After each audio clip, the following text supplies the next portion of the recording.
Good morning, students. Are you all fit and fine? Okay, I hope you all are fit, fine, healthy and safe at home and you are studying well.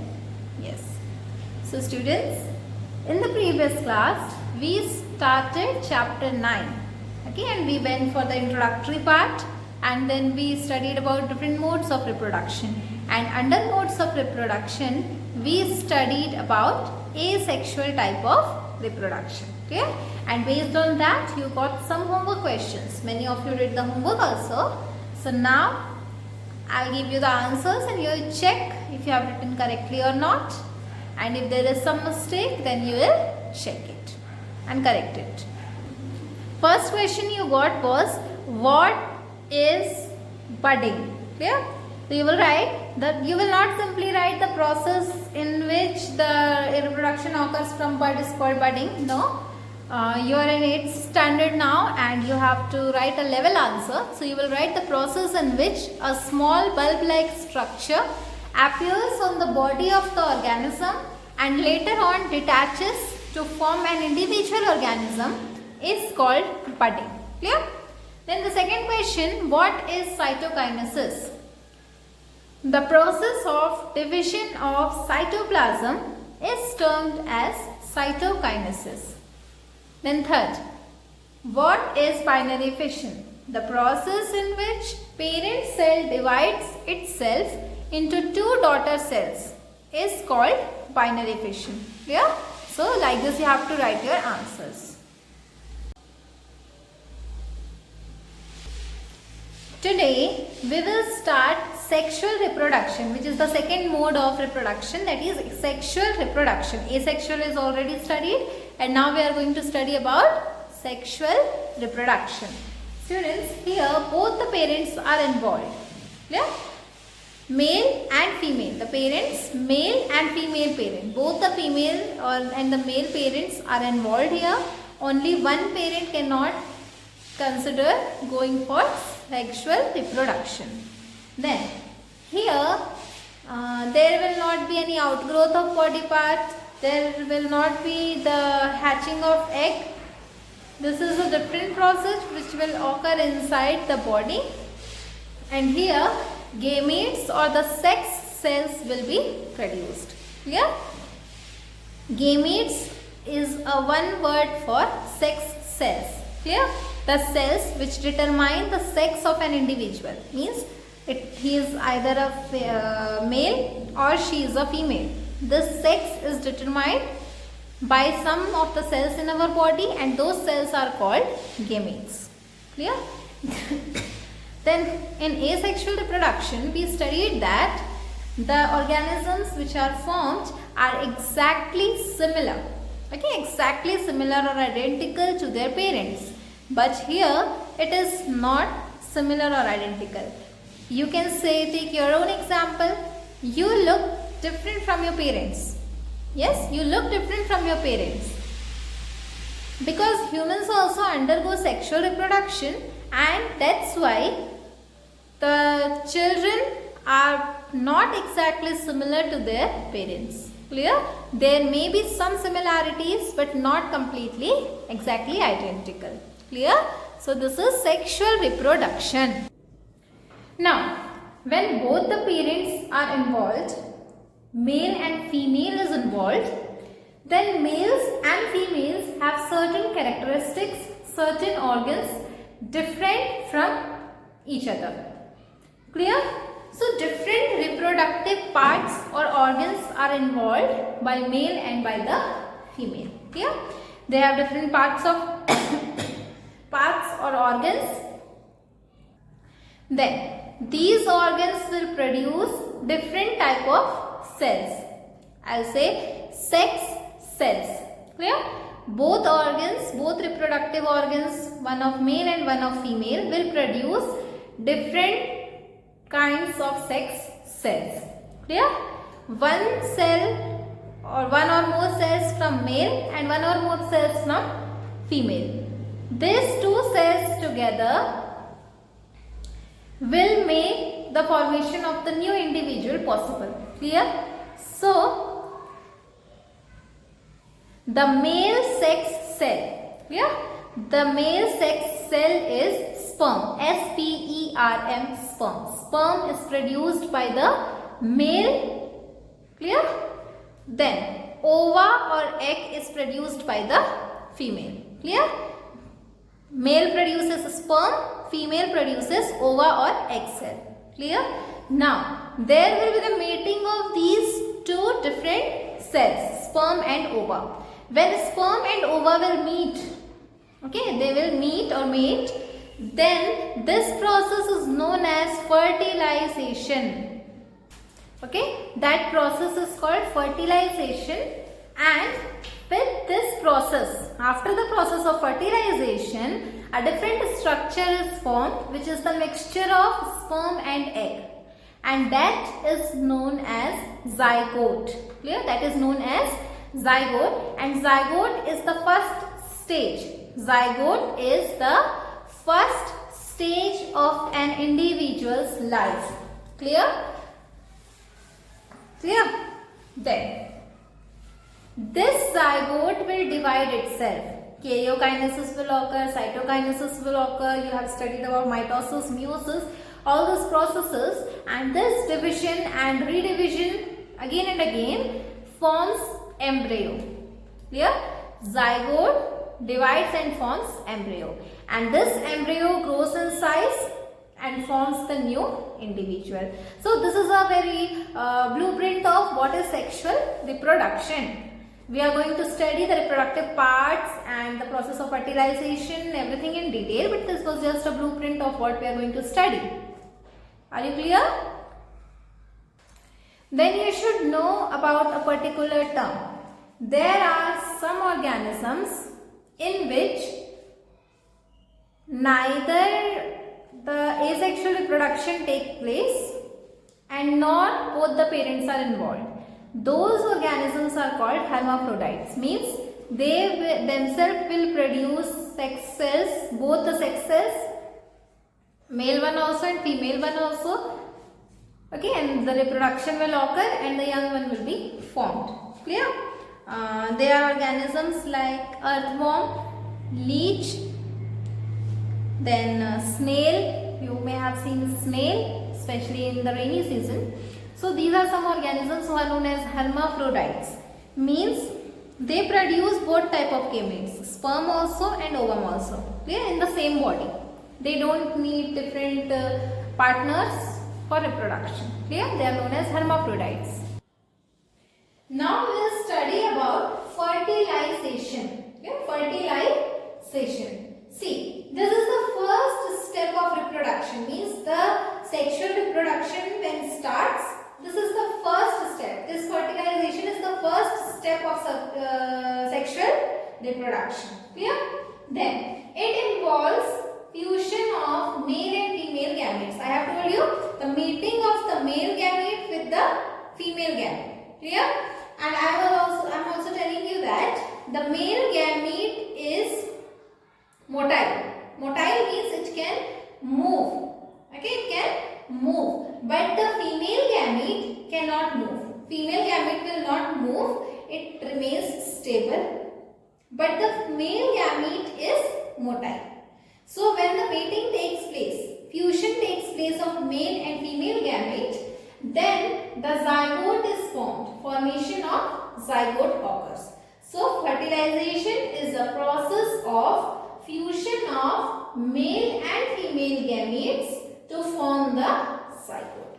This is what about fertilization.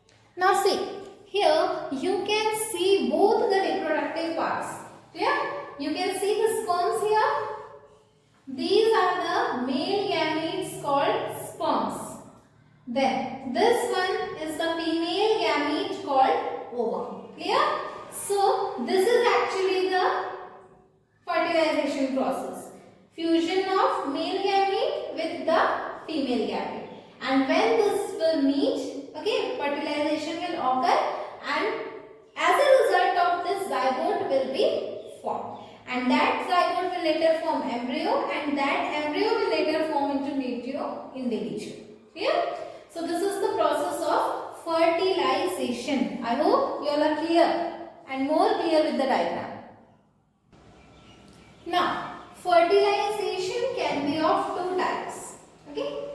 Internal fertilization and external fertilization. Fertilization is of two types. Internal fertilization and external fertilization. Clear? The name itself is telling this internal fertilization will occur inside the body of female. Clear?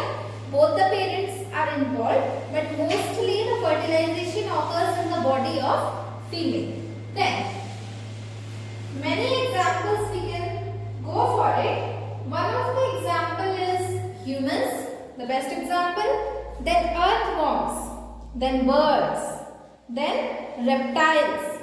These are some of the organisms which undergo internal fertilization, which is a common type of fertilization. Then comes the external fertilization. Yeah? External fertilization is a kind of different type of fertilization where the fertilization will take place outside the body. Clear? Means male female gametes will be released, no doubt. But here male and female both will release gametes. Clear? Sex cells. But they will release it outside their body, and when they release that outside their body, then those will meet up, and after meeting up they will undergo the process of fertilization. Actually, what happens is, especially in the aquatic organisms, in the aquatic organisms like frogs, starfish, fish, these aquatic organisms only have this type of external fertilization. See, what happens is in rainy season or spring season, okay, frogs, toads also move to the ponds. Okay, we all know that frogs and toads are the animals which can live both on land also and in water also. So, especially in rainy season, they from land they move to the ponds, streams, lakes, to the watery area. Then the female one, okay, the female organism will release hundreds of eggs in water. Clear? The female organism will release hundreds of eggs in water, and these eggs do not have a shell. Clear? The normal egg which we bring in our homes, or the egg of hens, sparrows, or this, they are having the egg with shell, hard shell is present. But these ones will not have the presence of shell. Clear? It will be a completely jelly-like. Clear? It will be completely jelly-like, like you can see in your textbook. Can you see? It is a jelly-like structure which is present.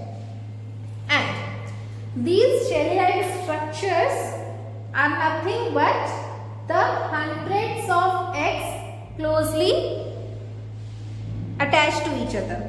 Okay? Then, what will happen? This layer of jelly, okay, this jelly layer will protect the eggs. This formation of jelly prevents the eggs from being damaged or thrown away. Clear? Then these eggs will be released by the female organism. Then now the need of male organism is there. Then the turn comes for the male. Clear? The male organism will release the sperms on that jelly part, the jelly of structures, jelly structures of eggs. Male will release their sperm over them. Clear?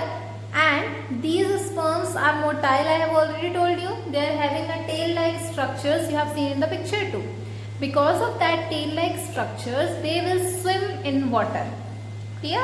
And they will swim in water and fertilize those eggs. Clear? And the fertilization process will be complete. Now you may wonder that we need only one egg and one sperm for fertilization. But why hundreds of eggs are formed? This is to ensure the fertilization. See, there is no chance that always a particular gamete will remain forever and do the fertilization, because they are in the open section. Yes, they are in the aquatic part, or they are in the land or somewhere. So there they are not safe. Inside the body of the female in internal fertilization they are safe, but there they could be eaten by other aquatic organisms like fish, okay, crocodiles, etc. So it is not safe to have only one, and for that reason many eggs are released at a time. Clear? And sometimes sperms are having a very less living rate, so they may die before fertilization, okay, and they may not be active as such. So for ensuring the fertilization to occur, many gametes are released at a time, so that among that 2, 3 or 1, 2, 3, 5, 6, some of them may fertilize the egg and form the zygote. So this is what about external and internal fertilization. Now, reproduction in humans. Okay? Humans generally reproduce by the sexual mode, because both male and female gametes, more male and female parts, organisms are required. So it takes place by sexual mode. Only one parent is not enough. Then the fertilization is internal. The fertilization will take place inside the body of the female and not in the external type. Clear? Then both male and female have different reproductive organs. They release different gametes. In the same manner, they have different stages of their life from where they are capable of reproduction. Clear? And that capability is known as puberty. When in a human, the reproduction becomes possible. Okay, onset of reproduction, the stage when the reproduction capability is attained by the male or female. That stage of life is known as puberty. In males, it is between 11 to 16 years, and in female, it is 10 to 15 years. Clear? Females become capable for reproduction between 10 to 15 years, and males become capable from 11 to 16 years. Clear? This is the time for onset of their puberty. Some may start early, some may start late. So this is approx time when the puberty gets onset in humans. Reproduction is only possible after the attainment of puberty. Okay? Then next topic, male reproductive system. Yeah? These three main organs, or we can say the parts, together form the male reproductive system. Without this, male reproductive system will be incomplete. So these are mainly the three important parts of male reproductive system. First, pair of testes in scrotal sac or scrotum. See, there are two pairs of testes and they are covered inside a sac. Okay, covering is there, a thin covering is there, that is known as scrotal sac or scrotum. Okay, and it is outside the body. It is not inside the body, it is visible to the eye and it is outside the body of male. Then sperm ducts. Okay, sperm ducts. It is a pipe-like structure which helps in the production of sperm, the male sex cell. Then the penis. Okay, penis helps in the ejaculation to reach the female sex cell, that is egg. Okay, so these three form the main part of male reproductive system. Then you can see the diagram of male reproductive system in humans here. See, the two pair of testes are present here. Can you see? This two pair of testes. Clear? Then Then comes the epididymis. Okay, epididymis. You can see just behind the testes.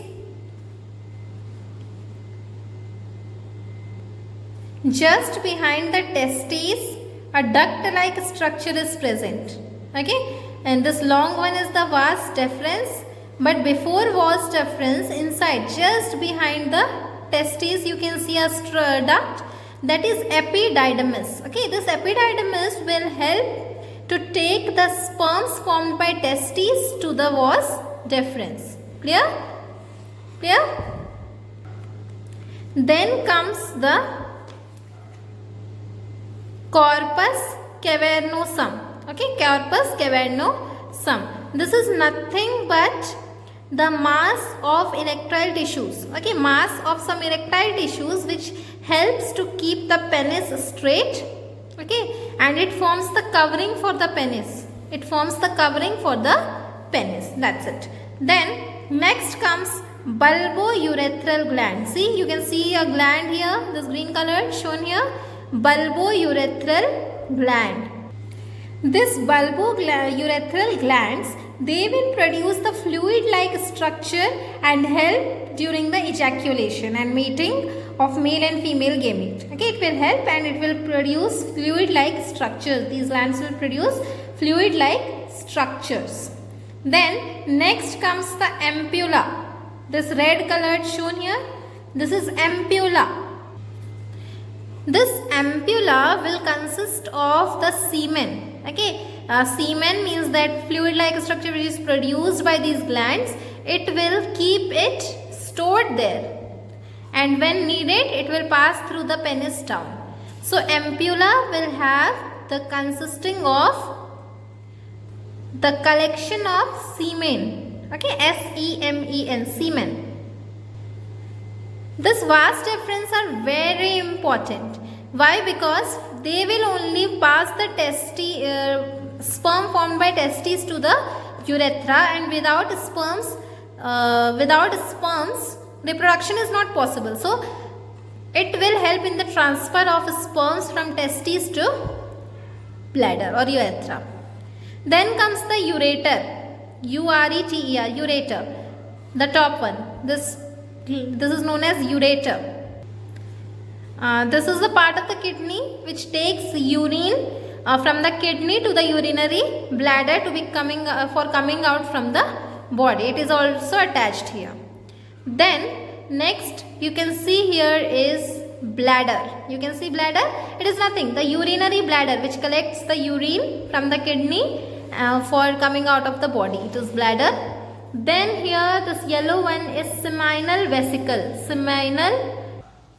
These seminal vesicles will help in the production of semen. Okay, they will gather all the constituents which is required for the production of semen. Okay, this is seminal vesicle. Then prostate. Next is prostate. You can see a prostate. This prostate will help in production of some fluids which will nourish the sperm and not let it get dry and died. Okay. Then again one corpus is here. This corpus spongiosum. Corpus spongiosum. From here only the urine and other things pass out from the body. It is just present behind the penis. Then this is all about, and then you can see the penis. Downside you can see the penis.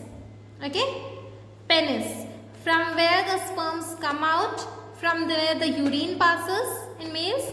So this is the complete structure of male reproductive system, and these are the parts of male reproductive system.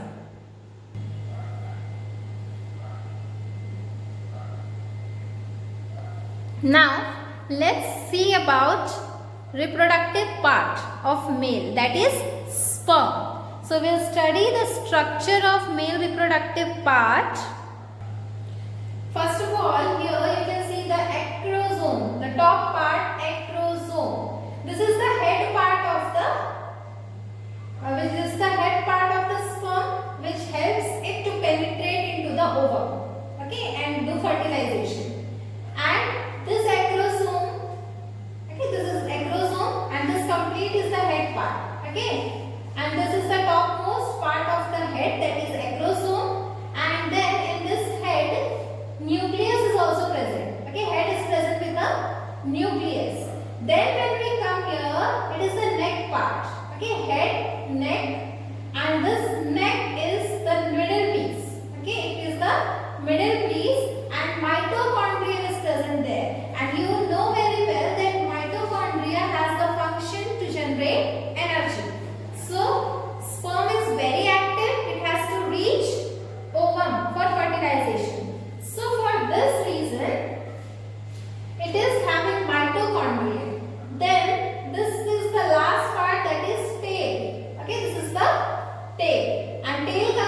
of plasma membrane. So this is the structure of the male reproductive part. It is a single cell part. It is made up of only one type of cell, and it has mainly three parts: a head with a nucleus, then a middle piece, and a long tail. Okay, the tail will help it to move and to reach the egg cell for fertilization. So that's it about male reproductive system and the male reproductive part. Clear? Tomorrow, in the next class, we will read about the female reproductive system and the female reproductive part. Clear? That's all for today. Now, let's do some questions. First, fill in the blanks. First, dash is the male gamete. Dash is the male gamete. Sperm is the male gamete. Then dash is the female gamete. Ovum is the female gamete. You can write ova, you can write ovum, you can write egg. All are correct and all are the same thing. Then, dash is used to transfer sperms to female body. Penis is used to transfer sperms to female body. Clear? Now you will do some homeworks. This will be your home assignment question. You have to write the functions of each of the part of the male reproductive system, which I have told you today. Means you have to write about everything: bladder, ureter, vas deferens, ampulla, bulbourethral gland, corpus caverosum, corpus spongiosum, seminal vesicle, prostate, urethra, testes and penis. For all this you have to write the functions. Clear? 1 point is enough. If you get more than one, that is more than enough. But at least 1 point should be there in your fair notebook. Okay? So that's all for today. Have a good day. Study well. Thank you.